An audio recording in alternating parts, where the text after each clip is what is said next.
the moment you start going into a phase of, oh, mujhe kyun hua, or why, or anger, or resentment, in fact, I think your mind starts working against your body and the medication and doesn't help at all. It's been her reality. She was covered by Humans of Bombay, by CNBC, because such stories were not heard of, and it inspired like hundreds and thousands of people. It's so much of grief and hurt and pain that creates us, but also a lot of it is so unnecessary, and sometimes it's also because of other people. So I think overall we need a generation of people who are a lot more sensitive to themselves and to the world. Hi, in today's episode, we have with us Megha Bajaj. She's the founder of Wonders of Words, Wow, which she's going to tell us about. But she's also a national best-selling author, a passionate edupreneur, an author mentor creating more bestsellers, and above all, an ardent seeker. So I need to find out a little bit more about what it is that you're seeking. Wow is a company based in South Mumbai which works on beautiful aspects of people, from students to CEOs, from homemakers to visionaries, every person who desires to become a better and their best version, which I think everybody does. So, welcome, Megha, in today's episode. So, before I get on to asking you all about Wow, tell me a little bit about your childhood and what shaped you into becoming the person that you are today. Firstly, thank you, Mahua, for having me over. So I've been hearing a lot about the Mahua show, and I'm very excited to be here. And I've seen the kind of work you do, the kind of questions you ask. So actually, a pleasure to be here. Thank you so much. Um, so about my childhood, I would just say, Mahua, the most obvious thing that stands out is I grew up in a huge joint family where there was no sense of ye tera hai, ye mera hai. Everything was apna, and I think the best thing that did for me is I think it gave me a sense of like my sense of I includes a lot of people. And I think that's, that kind of love that I think got ingrained very early into my childhood has been a very defining thing in everything I do and everything I carry. So I think one of the things is for sure the deep love that kind of got ingrained because of living in a joint family where you had to learn to share everything, even if you didn't want to. And the second thing that really stands out for me, about my childhood is that I had this terrace which used to face the sea, and I would just love sitting there and endlessly scribbling. And it seems so meaningless then that why is this young girl, not interacting with her friends, not even wanting to go to school, but wanting to just sit on the terrace and scribbling words. And little did I know that at that point, whatever I was doing would actually become a career, a profession, or, something that would actually become my everything. So I think, Maua, one thing I've realized is that, when we are younger, whatever feels the most natural to us, whatever we love the most, somehow when we end up making that into a profession, it does lead to big things. Like, I don't know, but were you someone who loved talking to people even as a youngster? I was always getting into trouble in class for being the most talkative girl. And I loved art. I agree with you fully on this. And I also agree with you with the joint family system because you know what? I didn't grow up in a joint family system. And I feel that this system is so healthy, for young mothers, for siblings, for people to forge bonds. And of course, we went on to the nuclear family way because of commercial, benefits for monetary individual benefits. And I think that has really cost a generation a lot of trauma that has not yet been discussed a lot. So I agree with you on both these points. You've also written several impactful books. Can you share with us your journey as an author and how has this book contributed to your personal and professional growth? Journey as an author, Maua, actually began in the sixth standard when my English teacher made me stand up and she asked me a question and she said, here's a sentence and please convert it into future tense. And all I felt was like a lot of tension about my future. But so finally, when I did, I couldn't answer. And at that age, what people think of you matters so much. And she was like, you're good for nothing. You're a vegetable. You're never going to learn English. You're never going to write. And this whole gang of girls was like laughing and laughing. And it it was so, like, today I can smile about it, but I know how much it hurt me that time. And I think somewhere that spirit came in, that how can someone else decide for me that I'm not good enough, I'm not going to learn to write, I'm not going to be good at English. And all this was because I came from a home which spoke only in Marwadi at home. So I didn't pick up the language as early as a lot of other children probably. But I think that actually gave the seed of, me becoming a national best-selling author in the years to come.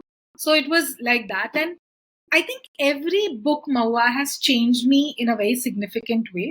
So I've written 5 books, and I think two compelling things, that I realized and I would love to share with anyone dabbling in words is that, one, when you really have a story to tell, the way a book turns out is very different when vis-a-vis you're just doing it for the heck of it. Or nowadays it's become like almost a fad to write a book. Everyone wants to write a book.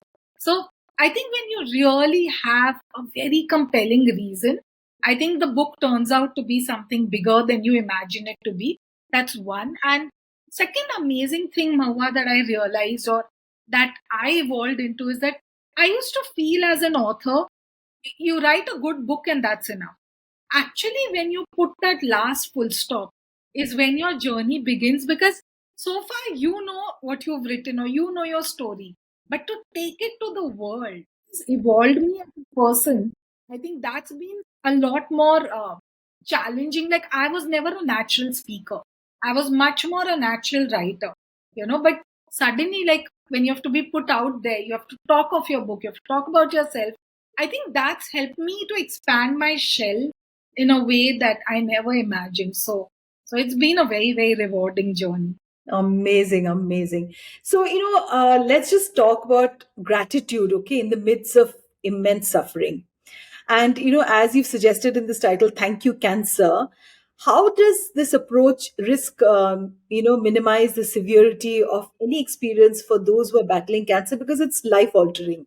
One feels alienated, one feels very defeated. So tell us a little bit about finding gratitude because it resonates with me a lot.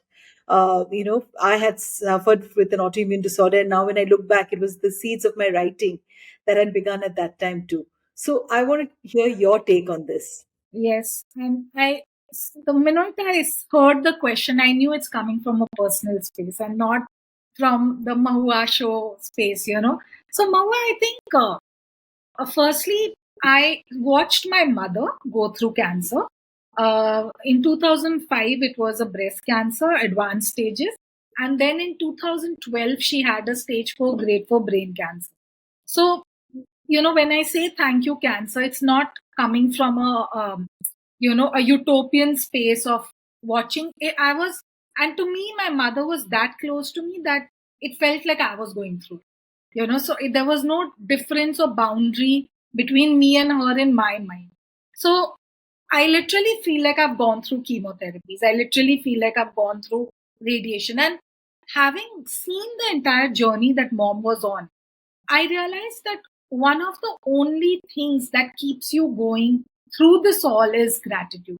Because the moment you start going into a phase of, oh, mujhe kyun hua, or why, or anger, or resentment, in fact, I think your mind starts working against your body and the medication and doesn't help at all. So I think, people say, what is there to be grateful about this? But I think when you can't be grateful about anything is when you have to actually hold on to gratitude the strongest, and that's what transforms you. So her journey was a miraculous one. I mean, just a little bit. So she was given 3 months to live, Maua, in 2012, and stage 4 grade 4 brain cancer is like literally a death sentence. And I follow a spiritual guru called Mahatria. So the doctor literally told us, like, the night she got diagnosed, he was like, you know, whatever. I mean, like, literally basically saying that even if you take her home, it's okay because there's not much we can do with her. And I just, my sister broke down, my father broke down. And for some reason, Maua, something in me kept saying, wait, don't break down yet. Wait, hold on, there's something transformative about this. And I just held on, and I happened to call up my guru, Mahatma, and I said, she's been diagnosed and whatever. I just explained to him. And he was just in silence, and he just said a single sentence. He was like, you know what, your mom is a conqueror. Just watch, she's going to fight this. And it was such a paradox because science is telling us there's no hope, spirituality is saying there is hope, and we didn't know. But for me, luckily, I'm a person of faith, so I just believed it, and so was my mom. So she just took it. And you won't believe it, but after that, for 2012, 2022 is when she finally passed away. So 10 years. And all these 10 years, she's lived with no medication, no scans, purely on yoga, food, meditation, things like which we actually think are too esoteric, but it's been her reality. She was covered by Humans of Bombay, by CNBC, because such stories were not heard of, and it inspired like hundreds and thousands of people. So I just feel that the only reason this happened was because even in the toughest situation, we could find something good or something to hold on to. So I do think thank you cancer is not an oxymoron, but rather it's actually the only way to look at a tough situation. Yeah. All sufferings, is the path for enlightenment. And I completely agree with you.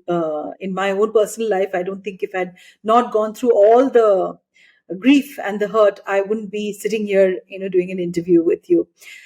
As an edupreneur, you've inspired over a lakh students in India, right? And over the last decade, can you share a little bit about the journey, and your vision for the future that you have ahead of you? Sure.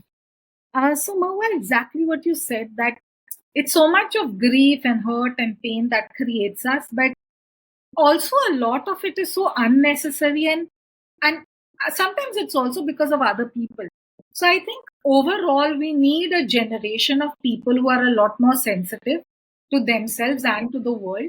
And I think these were some of the thoughts with which I began this curriculum called Wow 3Ls. So 3L stands for language, life, and leadership skills.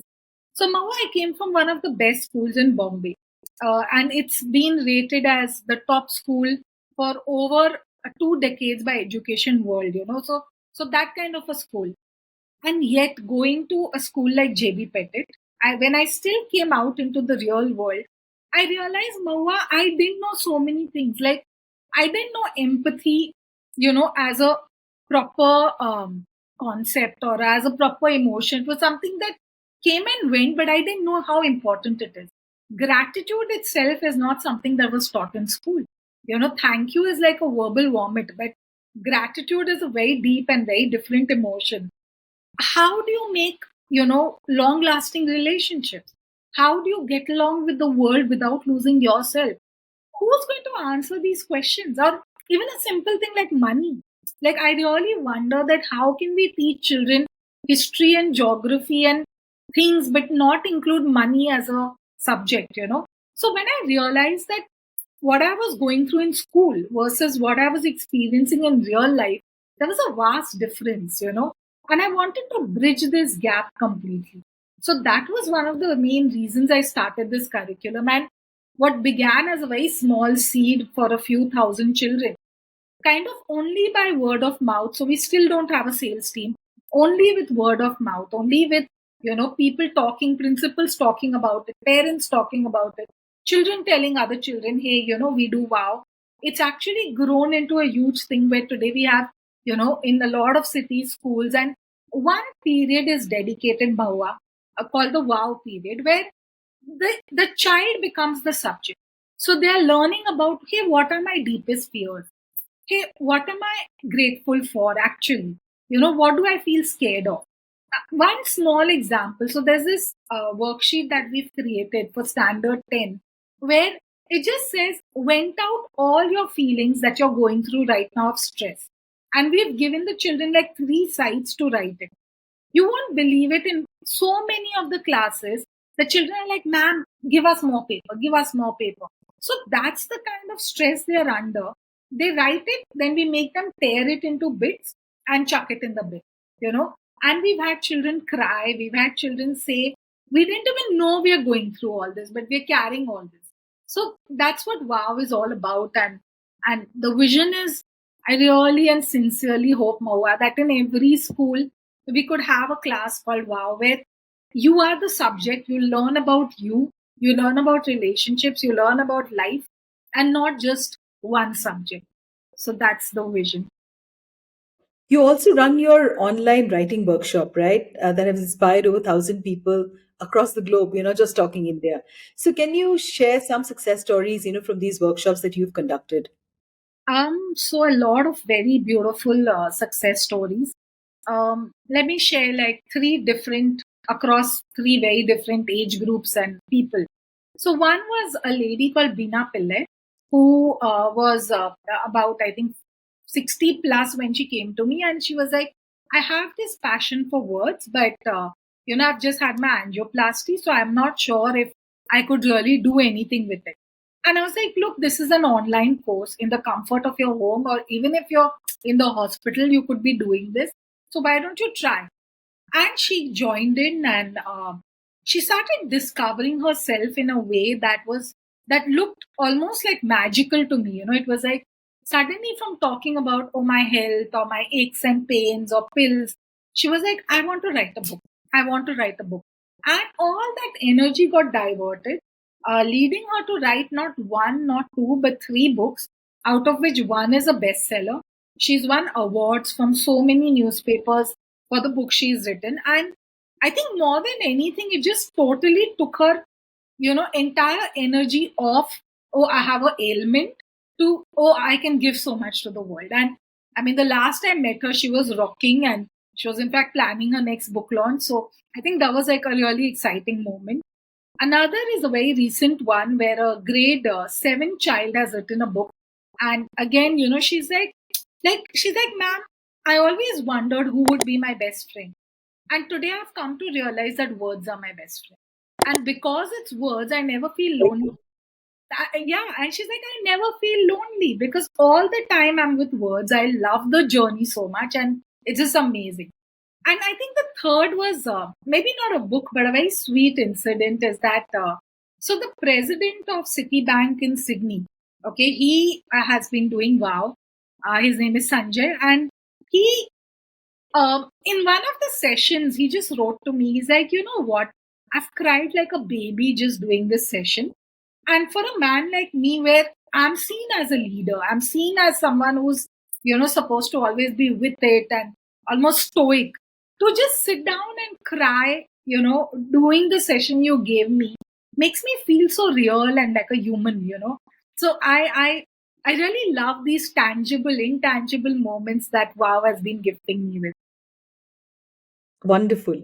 You've also been a mediator for over 2 decades, and you follow, your spiritual teacher, Mahatria Ra, right? Yes. Um, so, how has this entire spiritual journey influenced your work? If you could tell us a little bit about that. Um, I think meditation's been like such an integral part of me for almost 2 decades, and I think it's made me, Mawa, as a writer, so much more perceptive to people. So much more in touch with emotions of people. So often when I write books, people tell me it doesn't feel like you're writing; it feels like I'm writing. It feels like it's not your story; it's mera story hai.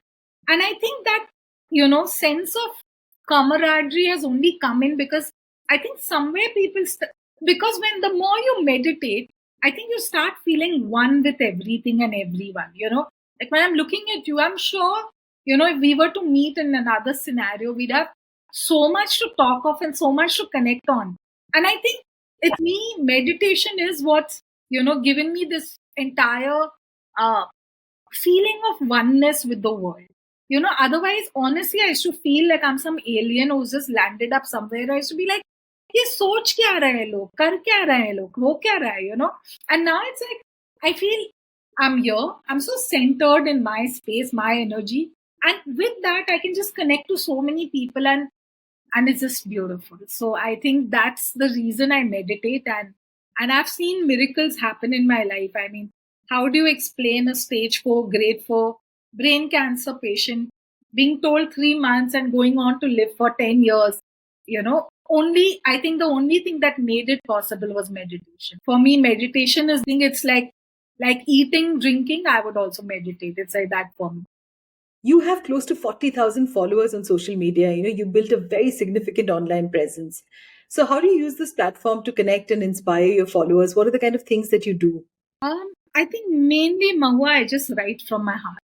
Like I wake up and if I have a beautiful insight, so I'm so grateful to the social network because imagine, no, when you get a beautiful thought or a realization, or and you can at that click, okay, 40,000 followers, maybe I would say 10,000 are actually engaged, but to know that you can go and share your insight with 10,000 people at the click of a button is so powerful and so phenomenal. And the kind of people who follow me are very um, attuned to, seeking, to traveling. They're like, decision makers. So through one person that I may inspire through one post, I don't know how many more people it would inspire. A lot of educators follow me. So one principal who likes something that I do could actually, put it for 5,000 children, and who knows what kind of a world we create. So I think the main thing I use the platform is to share my thoughts, share my insights, any emotion.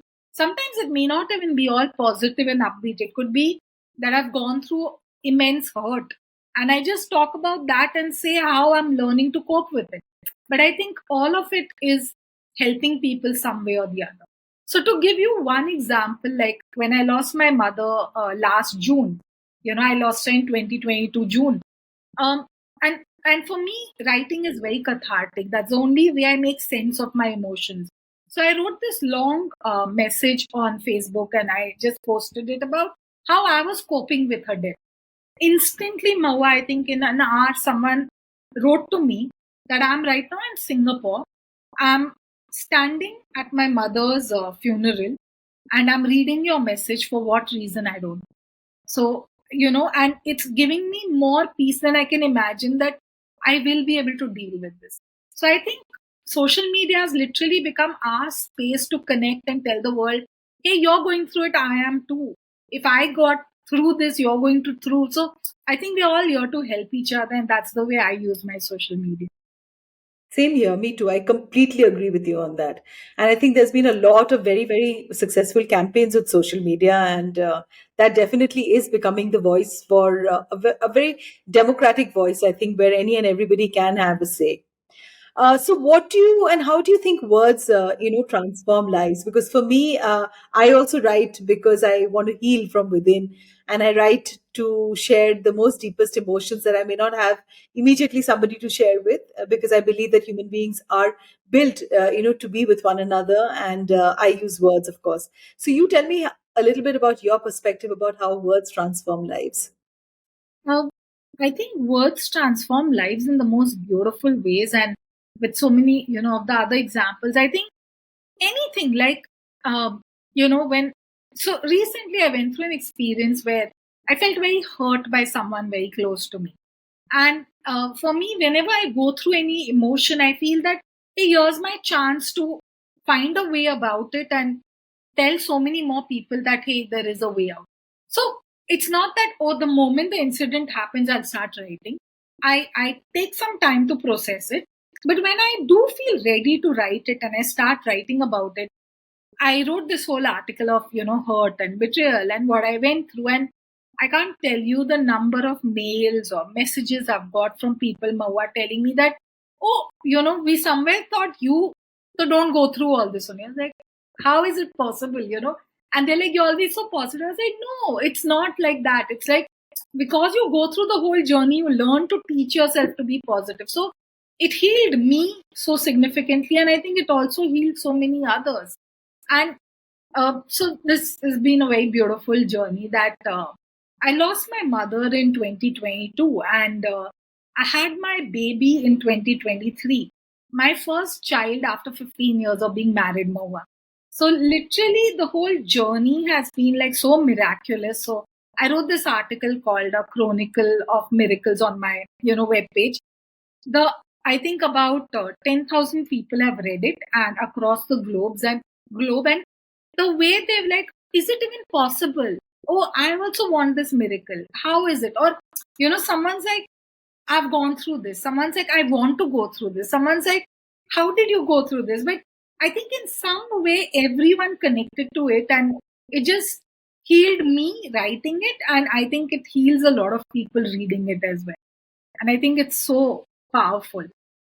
Yeah, of course, it's a huge catharsis.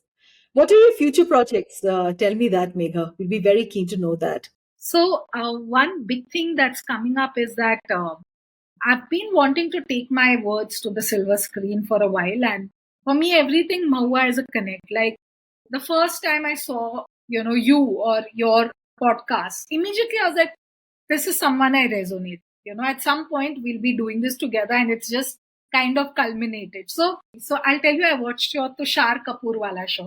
So so I just knew that we're going to do something, and whatever, it always happens. Uh, so I think I'm waiting for that right connection to happen, where there are a few in the pipeline, but maybe one of my books into a web series, or maybe write, a film script. I have also written a few, so seeing them as real, I think that's something that's big on my mind, and that is going to happen. I'm very confident. Another, I think, very beautiful thing is that the whole of last year, because I was pregnant, I couldn't dwell into projects the way I would have. I, did rest a lot and all. And in one of our team meets, they were like, see, since you can't write a complete book, why don't we all co-author a book? So we kind of, the whole idea developed into this whole love movement. Since love was the most dominant feeling I was feeling and I'm still feeling. So 111 authors, Mahua, have come together from across the globe, and everyone sent their story of love. So some are about loss, some is about learning, some is about, death. It's very, very beautiful, the whole anthology.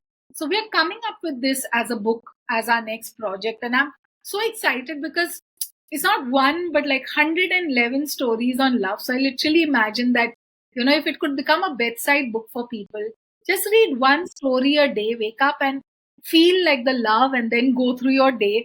I think that's the way I want to visualize this book, and I'm very excited about it. How amazing is that? So finally, what advice would you like to give the younger generation who want to aspire and, follow in your footsteps to be, the way you are, with delving really deep down inside yourself and then pulling out all the enlightenment and all the learnings, right? So what would you like to tell our listeners who are from the younger generation to them, Megha? Tell them that the two things that I'd want to tell them. The first is that you've got to stay true to yourself. I mean, the only thing that worked for me, Mahua, so far is that I'm unapologetically authentic. You can't catch me thinking, feeling, and saying and doing three things. Like it's all integrated. So it's sometimes very tough because obviously sometimes you don't want, it might be that you don't like something and you don't want to even syrup it, or you don't want to cover. But I think personally and professionally, I've realized, Mawa, that the more you're yourself and you're willing to embrace yourself, I think it helps you to really, really connect to the world at a very different level. Because, no one has to second guess you, or no one has to think, she's saying this, but what does it mean? So I think I've created a small but very powerful world of people who really believe that if I'm saying it, it would come from a good space. So I think one thing I want to tell every youngster here is that please stay true to yourself. It's not worth you changing yourself for anyone in the world. That's one. And the second, I think, is really that there are no quick fix solutions. And Mahua, you having brought the show to this level, I'm sure you know that it takes the hard work it takes the money it takes the effort it takes the patience it takes. So nowadays, a lot of people have started believing, oh, I'll sit and I'll manifest this. I mean, in fact, I had a fun incident where a youngster sitting with like a samosa in his hand and talking to me, and he's like, oh, I'm just manifesting health, Didi. I was like, you're manifesting facts, my darling. You're not manifesting health at all. So I think somewhere this whole thing is very abused, this word, like, oh, I'll manifest anything. Boss, you work hard. Then things will manifest. You can't be sitting and thinking, oh, money will fall from the tree, or you'll just become famous overnight. You'll have that one viral reel. Even to get that one viral reel, do you know how many other reels those people have done? Maybe 50, 100,000 to finally get that viral reel. So all I want to tell them is stop thinking that you can just manifest without action. There's no quick fix solution. Maggie takes more than 2 minutes to be cooked. Okay, so please don't expect your life can be cooked in 2 minutes. So that's something I want to tell all the youngsters, because I see these two things happening. One, they really tend to lose themselves. Oh, Alia Bhatt is our, but Alia Bhatt is Alia Bhatt because she's supposed to be Alia Bhatt. You're supposed to be you. So please stay true to you. And two, oh, I'm just waiting for that one reel to go viral. Oh, but first you make those 500 other reels, grow as a person, then we'll talk about virality. So I think these are the two things, especially for youngsters, Mahua. Thank you so much, Megha, for being on today's episode. And it's been an absolute honor having you. We wish you luck with all the work, and we want to hear more and more words from you. And congratulations for WOW. Thank you. Thank you so much, Mahua. Loved seeing your smiling face and totally connected with you at another level.